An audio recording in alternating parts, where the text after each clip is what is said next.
Bagaimana pentingnya paradigma Qur'ani dalam kehidupan? Al-Quran bisa menjadi sumber ajaran tentang teologi, hukum, tasawuf, pemikiran, reformasi, pendidikan, akhlak, dan aspek lainnya. Bukan hanya itu, Al-Quran juga menjadi tolak ukur benar atau salah, baik atau buruk, dan indah atau jelek. Al-Quran sebagai paradigma keilmuan merupakan dasar dan pijakan dalam tradisi keilmuan.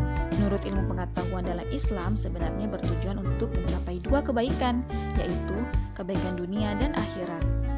Sekarang kita akan melakukan sosial eksperimen untuk mengetahui apakah orang-orang di sekitar kita mengetahui tentang pertanyaan umum yang akan kita tanyakan. Let's see!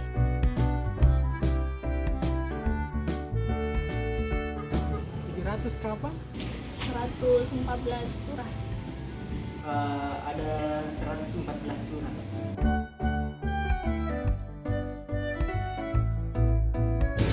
Tidak tahu.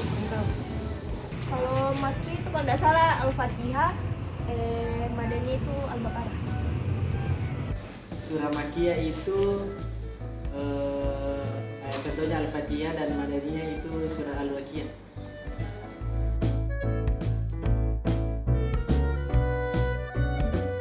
Oh, kalau dari katanya mungkin tuh kalau itu surat Madaniyah diturunkan di Madinah dan surat Makkiyah itu diturunkan di Makkah. Iya. Kalau tidak salah Madaniyah itu surah yang diturunkan kepada Nabi Muhammad itu pada saat dia hijrah ke Madinah. Kalau surah Makkiyah itu diturunkan sebelum Nabi hijrah ke Madinah. Surah Makkiyah itu surah yang turun di Makkah, sedangkan Madaniyah surah yang turun di Madinah.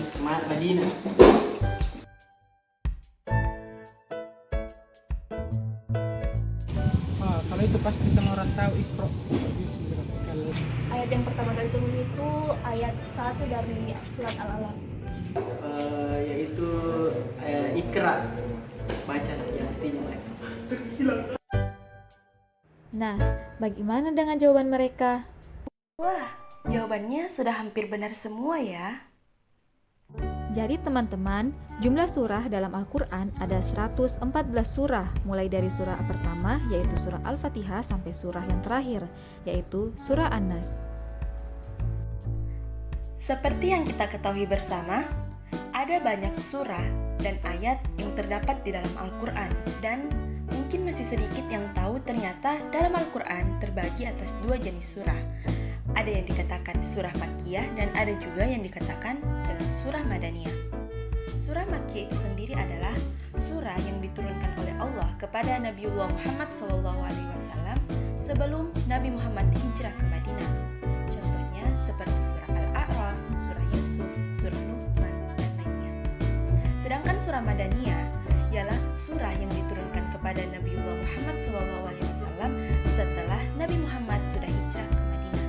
Contohnya seperti surah Al-Baqarah, Al-Maidah, At-Taubah, dan lain sebagainya. A'udzu billahi minasyaitonir rajim. Bismillahirrahmanirrahim. Iqra bismi rabbikal ladzi khalaq. Khalaqal insana min 'alaq. Iqra wa rabbukal akram. Alladzi 'allama bil qalam. 'Allamal insana ma lam ya'lam. Nah, itu tadi ayat yang pertama kali turun dalam Al-Quran ya teman-teman. Berapa jumlah surah dalam Al-Quran? Iya, keren. Ya, selamat Anda mendapatkan 100 juta. 411. Berapa jumlah